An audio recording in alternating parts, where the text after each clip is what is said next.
So what's going on, guys? My name's Chopper, and I hope everybody's having an awesome day. And in this video, guys, we're going to be looking at 50 Minecraft survival tips. Some things that are going to help you out in your game tremendously. Some of these tips are going to help you with game knowledge. Other ones are going to be little tricks that you probably didn't know about. But overall, this should improve your game significantly and is going to make your survival experience that much better. Now, before we jump into the tips today, guys, I worked unbelievably hard on this video. So if we could shoot for an insane like goal of 5,000 likes, I would really appreciate that. And of course, if you are new around here and this is your first time watching one of my videos, welcome, and there's going to be plenty more Minecraft videos to come, so make sure to go ahead and subscribe and stick around for much more. And let me know down below in the comment section which one of these tips in this video helped you the most. I'd love to know what it is so I can help you guys make better guides in the future. But without further ado, guys, let's get into the top 50 Minecraft survival tips to help you out in your game. Tip number 50, guys, is going to be staircase mining. Now, as some of you may or may not know, digging straight down in Minecraft is never a good idea, and probably one of the safer ways to go about it is by doing something called staircase mining, where you leave a block after you've already mined a certain level so you can kind of jump back onto it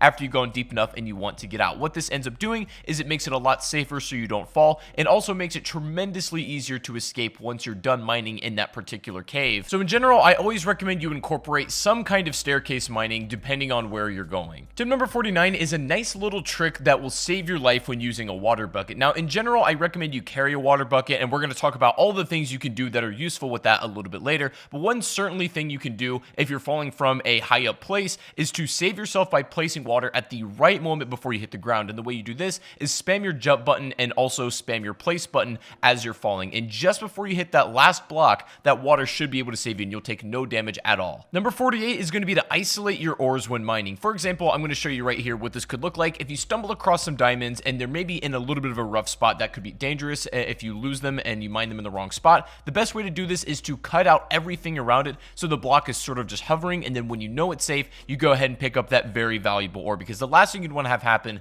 is to mine that ore and it ends up falling into a lava pit or somewhere where you just can't reach it. Number 47 is going to be using your swimming mechanic properly. Now, before I got back into Minecraft, the swimming mechanic was not a thing, and so when I got back into the game, this was all brand new to me. But when you hold shift while you're underwater, you go into a swimming animation and you go significantly faster than you would if you were just sort of like wading in the water. And so this is the best way to transport. You can cover some pretty nice ground doing this. If you come out of the water, you will leave your swimming animation, but it is the best way to swim hands down. Coming in at number 46 is going to be making coal blocks for better efficiency. Now, I recommend doing this in a couple circumstances. Either if you're going to be transporting a lot of coal from one area to another and you want to save space, it's good to make them into blocks. But also, if you just want to maybe burn a little bit more materials, then coal blocks are better to do it than just single individual ores. But either way, they're both very good. If you're doing some serious smelting, and I mean like absolutely serious, then probably make coal blocks, as the efficiency will count in that regard. But otherwise, you can do what you feel is necessary. Tip number 45 is going to be trading simple items to villagers to get emeralds. I don't ever recommend your primary source of emeralds being mining it, because you're just not going to find too many. If you trade simple items like some vegetables or whatever you have at your hand to get some emeralds to begin with, trade up with some other villagers, and then eventually work your way up to maybe getting diamonds from some of them or just some really top tier stuff, that is the best way to make use of all your excess items you don't want, and then also use your emeralds, because you can't make tools out of that kind of stuff. You also really have no other use for emeralds besides maybe decoration, but I really recommend using those as a currency to get good stuff from the villagers, after trading your throwaway items, of course. Tip number 44 is going to be using your gold nuggets to make healing items. Odds are, after you've done quite a bit of mining, you're going to end up with a bit of excess gold, and clearly you're not going to really want to make that your primary source of tool making. So what you can do with all that excess gold? Making gold nuggets and then placing it on a lot of your food items is going to be the best healing item you could ever give yourself. Golden healing items are the best thing to have against the fight if you're facing a really difficult enemy, or if you're just in a lot of trouble and you don't want to lose your stuff and die. A gold healing item can instantly restore you back to full health and can save you from a lot of bad scenarios. Number 43 is going to be using redstone to make safety doors. Now, the best way to do with all your excess redstone is to maybe make some kind of safe for your valuables, and then make it so only the door will open with an iron door using redstone. You can open it from wherever the trail leads, wherever you want the lever to be to get into that safe, but it's a good thing to hide all your valuables. Number 42, if you're ever exploring underwater and you come across one of these temples, odds are you're going to find some underwater zombies, and these guys can be a little bit tough, and some of them throw tridents, which travel really fast underwater and can just absolutely beam you. Now, and your problem is bows aren't super effective effective down here. However, you can still use them. But what you're going to notice is that your bow drops off significantly while it's in the water, but you can still damage if you compensate a little bit and just aim higher. I don't recommend you fight these things unless you absolutely have to, but that's the best way to go about it to keep them away at a distance, is to compensate with your bow a bit if you're stuck underwater. If you are going to be traveling underwater and swimming and exploring, then if you have armor and enchantments at this point, I recommend going for the ones that are specifically made for the water. For example, you can get an enchantment on your helmet that actually allows you to breathe for longer underwater. You can also get an enchantment on your boot that makes you be able to swim much faster while you're underwater, even if you're in that swimming animation, and it's great. I absolutely recommend it if you're going to be doing any kind of water exploring. Number 40 is kind of an organizational tip that I think will help you in the long run. I recommend when storing food, you have two different chests. You have one for cooked materials and things that are ready to be used,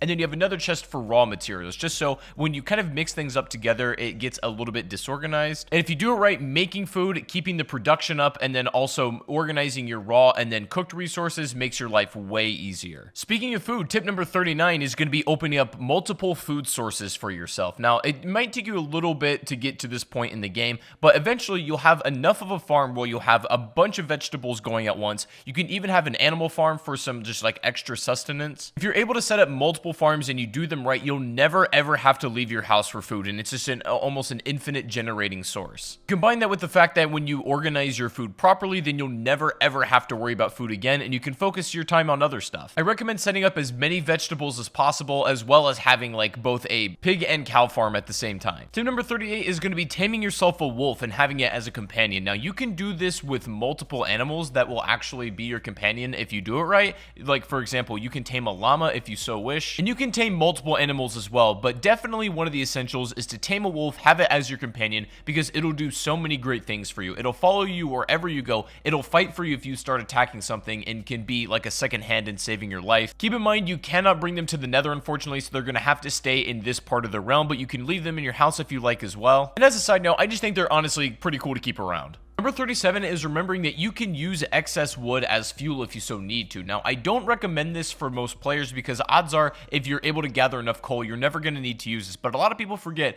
they can burn in the oven using some excess wood they have, and they don't necessarily need to have coal on hand. You can also make charcoal if you need. However, I will say wood has much more utility than just burning it, so make sure you think twice about doing it and only do it if it's your last resource. Tip number 36 is going to be keeping a lava pit as sort of a garbage bin. Now, odds are when you've done enough of survival, you have a lot of excess material that you can just throw away, and there's not really a clear place to do away with it. You might accidentally keep picking it back up and just getting in the way. It's getting annoying. So keep a lava pit somewhere safe, obviously not by any wood as it'll catch on fire, but if you keep it around some stone, you can just use this as a trash can to throw all your excess materials away. Tip number 35 is going to be keeping your nether portal safe. Now, it doesn't really matter too much where you put it in like the regular earth realm on Minecraft. Like, you can keep it in your house, you can put it on a hill, whatever you want. What's important is protecting it on the other side when you get to the nether, because what happens is it's going to spawn essentially anywhere in the nether at all. And if as soon as you come out of the nether, you're in danger from like a ghast or something, or there's a lot of enemies around you, it's just in an unsafe place. What I recommend you do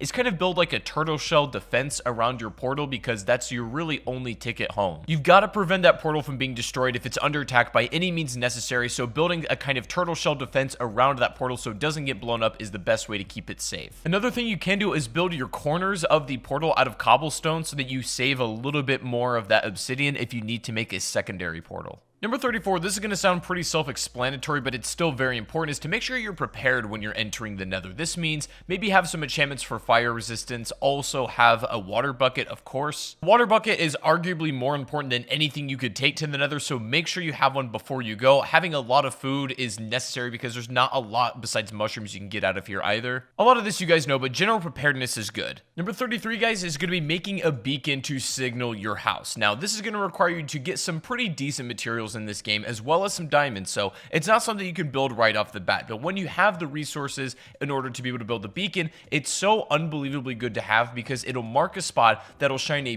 bright beam right into the sky, pointing out where you need to be. The beacon is so important to not get lost if you're struggling with that. Tip number 32 is iron is one of the most valuable things in the game, even though it's very easy to find. It is the best multi-purpose ore you can ever have, so what I recommend you do with all of your iron is make all of your like everyday tools, your swords that you're going to burn through, your pickaxes, your armor, whatnot. If you have diamond stuff, that should be for only when and if you need it. But you should have loads of iron tools in circulation, and if one breaks, it doesn't matter because the resource is very easy to find. It's a very strong material on everything it's used on, and I recommend in general just stocking up on it to have at your leisure. Number 31 is going to be making yourself some potions. This is likely going to be after you visited the Nether at least once and gathered some materials, but potions are so useful to have at hand, and they range for anything from having a potion of night vision ability, some that heal you, some that make you invisible, you name it. There's an unbelievable amount of potions in this game, and I recommend that if you really want to start taking this game to the next level and using some cool abilities, to invest in that. You're going to need to get the required tools and materials to brew the potions, obviously, but it's definitely worth something sinking your time into.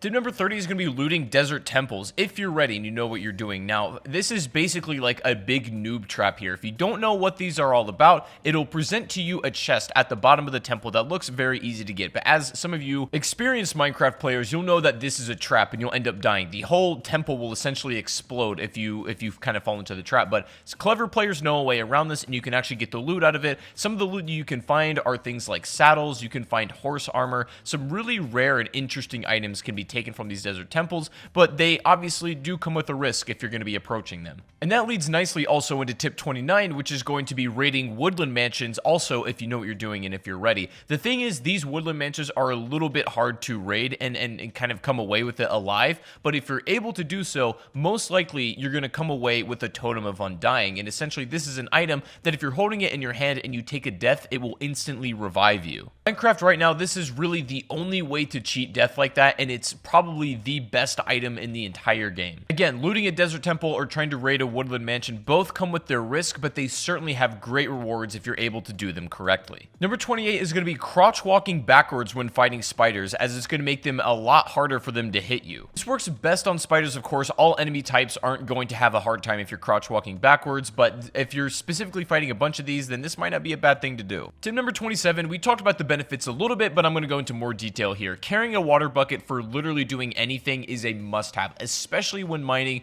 Even when fighting in combat is a good idea as well. If you're getting swarmed by mobs, literally just throwing water down will make it a lot harder for them to reach you and can basically be your escape. Setting a water bucket fall all the way down, maybe like a mine shaft or some kind of cave, and you can just swim right back up instead of having to climb up, is a great idea as well. Always carry a water bucket, guys. Always. Tip 26, if you're trying to clear out a maybe big section of a cave and you don't want to manually mine it, if you pack it with TNT exploded, you're going to make so much ground and create a lot of excess resources that if that's what you're needing, then this is probably the best way to do it. TNT is pretty easy to make. You just need some gunpowder from creepers and things like that. It can be really helpful for mass clearing out a cave. It opens it up for you to do some actual like real mining inside of there and gives you just much more room in general. Tip 25 is saving the bottom trunk of the tree for last. What you can do with this, it's like a little quality of life thing. You save that one for the final break, so you can stand on top of it and break the rest of the tree so that it despawns, and then you get all of the wood, even if it's a little bit high up and out of your range. So you can break that one for the final, and then you end up with exactly the amount of wood that you should get from that tree, but it just saves you a bit of time. Tip 24 is making a shield to use against the pesky skeletons. A lot of new players struggle playing against skeletons just because they can hit you from a range, and it's a little bit hard to take these guys down, especially when there's a lot. But when you have a shield, you're able to hold this thing out in front of you as protection. You can hold it in your other hand if you like and have the sword in the other hand that's not being used, and you can take these things down with ease. Now, the shield is just a good tool to have in general. I think one of the most useful pieces of equipment you can make for yourself, but it's especially good against skeletons and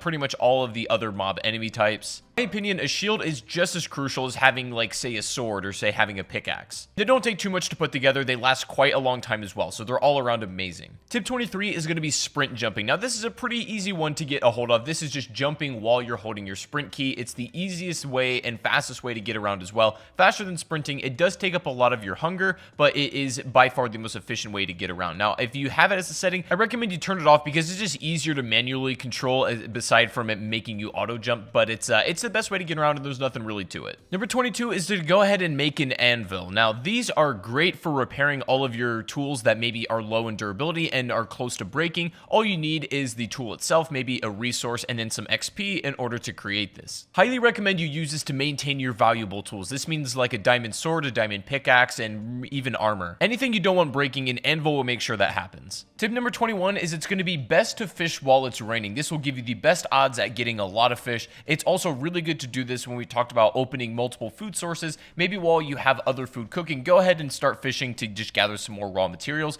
It's also a chance that while you're fishing, you can grab things like armor. You might accidentally yoink a pair of leather boots right out of the water, and that happens sometimes, but more often than not, you're going to get some fish that's just going to be extra resources for you. It's best to do it while it's raining once again, so I recommend you take full advantage of the river and sea while that's actually happening. Tip number 20, bringing some seeds and even bone meal into caves is always a good idea, especially if you're going to be doing some extended mining. What I mean by that is like not leaving for a very long period of time to a point where you may run out of food. If you have bone meal, you have some seeds, maybe some mushrooms, you can actually grow some food down in the caves where you have some dirt. And sometimes that may be enough that what it is to keep you alive. Now, I don't think you're going to be using this all of the time, but it's one of those things that, in my opinion, is better to have it and not need it than to need it and not have it. You should ideally go into a cave with enough food, but if that's not the case, then do this. Number 19, a neat little trick with torches you can do. If you're underwater, you're drowning, and you don't have air anytime soon, you can take torches, go up against a wall, and start spamming them. And what this is going to do is create a small air pocket for a short period of time until the torch breaks, allowing you to get some of those bubbles back, maybe giving you back to full air, or at least making a way where you can hit the surface again. Back in the day, one torch used to restore you to full air instantly, but they've kind of nerfed it since then. But if you still spam your torches, you can get almost the same effect, and it should save your life if you need it. Number 18, guys, don't even bother making gold tools whatsoever, especially swords, especially equipment that you're going to be using quite a bit, even in combat. Even though gold is a rare material, it's kind of a cool resource to find, and it's exciting. Gold does not make for good utility. The hit power on gold swords is pretty weak. The durability on every single tool with it is very, very low as well. You're better off making iron for your, your general day-to-day stuff, but use gold for other things like healing items, not tools. Number 17, guys, is going to be placing torches on the ground to help prevent mob spawns better. Now, when you're lighting up a cave, the way mobs spawn is just basically from the darkness. And so if you're able to light up the cave enough, that will prevent any mobs from spawning. However, the best way to do this, the most efficient way, is to have them on the ground where it carries the most light. You definitely can put them on the walls, and especially in really dark corners, do what you got to do, but having them on the ground, lighting up a really nice pathway is the best way to keep your cave safe. Speaking of mobs, number 16 is mobs cannot spawn on half slabs. This is just some useful information to know. They can essentially spawn anywhere except this, so use that information how you like. If you want to kind of maybe line something with safety on half slabs to prevent mobs from spawning, go ahead and do that, and I recommend it. Not something that's super practical, but it's definitely good information just to keep in the back of your mind if you ever need it. Tip number 15, when getting familiar with the different enchantments, there's one in particular you might like, which is called Silk Touch, and this allows you to mine an exact block without breaking it. So for example, you could take a Silk Touch pickaxe and then mine a piece of glass without breaking it down, because otherwise if you just use a regular tool, the glass would shatter. But you can use Silk Touch to actually mine the block itself, and this goes for anything in the game using that Silk Touch enchantment. Also, speaking of enchantments, tip number 14 is I recommend you get another enchantment on your pickaxe called Fortunate before you mine diamonds. What this is going to do whenever you come across some diamond ore is you're going to net more diamonds out of that ore than you otherwise would without Fortunate. It's just a good thing to have in general. Tip 13 is going to know that different foods grant you different saturation levels. So for example, some lighter foods like an apple or a carrot are not going to last as long in your hunger bar as like more heartier food like a golden apple per se, or even like a steak or a pork chop. These things mean that the hunger bar will last longer. It's more of a heavier food essentially. So that's why sometimes you might eat like a lot of bread, but you realize your hunger bar goes down pretty quickly and you're wondering why. Rather you eat a steak and it lasts significantly longer. That's the reason. Tip number 12, if you're going to be growing sugarcane, which I recommend you do because it's a great resource, is to grow on sand. People claim that this is the best way and the fastest way to grow sugarcane, and the reason you want the resource is because sugar is not only an important ingredient in making cakes, but it's also really good for trading with villagers, as oftentimes that's what they want. Having a block of sand in contact with water, maybe near your house or by your farms, is probably the easiest way to go about it. Number 11 is keeping your hotbar organized. This is important, and there's no really right way to do it. You do whatever feels comfortable to you, but for me, I like to keep my sword in my first slot, either my pickaxe or my bow in my second,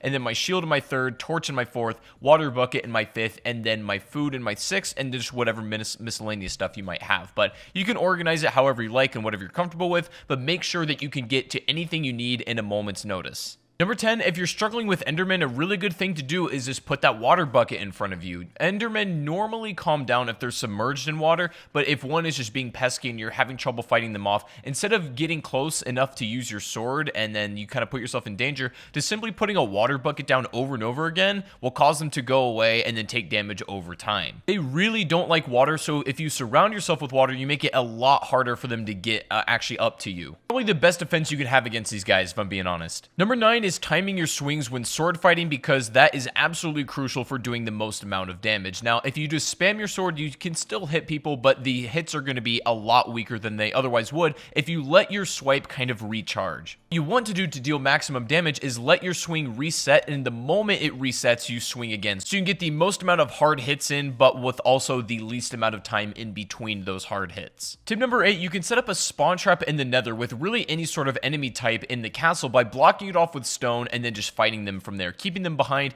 keeping a spawn portal on the other side. You'll have infinite enemies and you can kill them at your leisure without really being in any danger. Infinite XP, and it's an amazing way if you just want to upgrade armor, make potions, that kind of thing. I really recommend you set up at least one of these. Number 7, upon defeating a raid, you'll be granted with the effect called Hero of the Village, and what this allows you to do is reduce the cost of the first trade with any villager by 30%, and it's something that's really going to be extremely useful. If you're trading something valuable, maybe in order to get diamonds, it's great for that. If you beat a raid, take advantage of this effect as much as you possibly can. Tip number 6 is keeping your ender eyes or anything extremely valuable in an ender chest. You can hide it somewhere in the world where it's basically no chance of being destroyed. Put the other side in maybe like your safe house, and the thing is, between these two chests there's a connection, so you can pull any items that are in that ender chest from either side, and this is the best way to keep ender eyes just in case one chest gets destroyed. You don't lose all of that progress. You won't have these right off the bat, but definitely invest in some ender chests when you can. Tip number 5, make sure you use your crouch walk when you're crawling through tight spaces, or if maybe you're high up on an elevation with a chasm underneath you. When you're crouch walking, you have zero chance when you're holding that crouch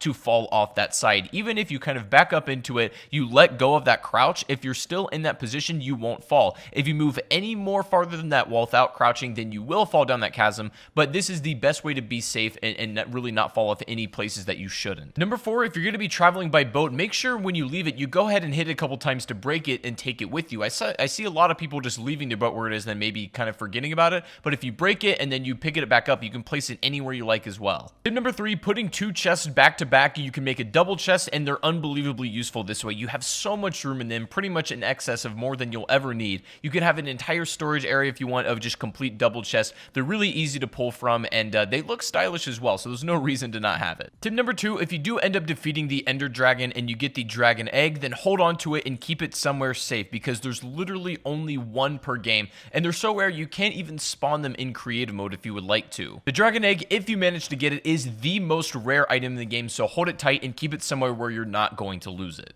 Now finally guys, coming in today at the number 1 spot, if you've made it this far in the video, then let me know in the comment section just by leaving a smiley face. I'd really appreciate that. Thank you so much for watching if you made it to the end, but the number 1 survival tip I can give you guys that it's really going to help you out practically is to make yourself a compass and a map. These, I think, are by far the most important tools you can do for yourself, especially if you're new to Minecraft, you're a little bit of a beginner, and you just want some extra tips for surviving in this game. What a map is going to do is basically mark out exactly where you are, maybe where your house is, and the general vicinity of the area surrounding you. Now, the compass, if you get too far to the range of your map, will give you the general direction of which you need to head in order to get back home. These two tools in combination, even if you want a clock, which can be helpful, it's more or less just decoration, but these two tools in conjunction will make it so that you never ever get lost in this game, and so they're unbelievably helpful, and I cannot recommend them strongly enough. But guys, that is going to be 50 Minecraft survival tips in 2019. I really hope this did help. If it did, make sure to leave a like. As I said, we're going to go for 5,000